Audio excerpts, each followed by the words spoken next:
Баршаңызға қайырлы күн достар. Бүгін Венский вафлидің рецептісінің құпиясын ашатын боламын достар. Осындай күз айының басты өнімі бұл асқабақтан мен Венский вафли жасайтын боламын. Бұл жұмсақтығын бір аптаға дейін ұстайды достар. Өте керемет рецепт. Енді біз асқабақты осылай турап алып, қабағын ашып, 180 градус пеште 1 сағатта пісіріп аламыз достар. Енді біз бұны пюре жасайтын боламыз. Яғни біз блендерда жақсылап тұрып езіп аламыз. Дәл осылай қылып езіп аласыздар. Енді ыдысымызға пюре асқабағымызды салып, ретімен жұмыртқаны және де қантты салып, венчикпен жақсылап тұрып ерігенше араластырып аламыз достар. Сіздер де жасап көріңіздер, өте тамаша рецепт достар.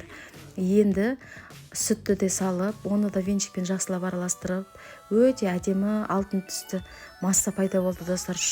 Күз айының жапырағындай түсті болып шықты массамыз, өте керемет. Енді біз ұнның үстінде қопсытқышты салып, електен жақсылап тұрып өткізіп аламыз. Енді оны да жақсылап араластырып аламыз.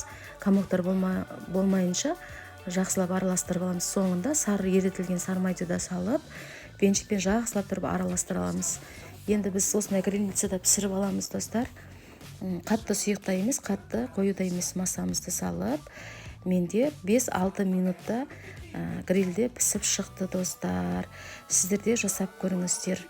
Осы менің каналыма тіркеліп кетіңіздер достар. Ой пікірлеріңізді қалдырып кетіңіздер достар. Керемет болып пісіп шықты. Өте жұмсақ болып пісті достар. Сіздермен болған Сабира. Ас болсын, қош сау болыңыздар достар.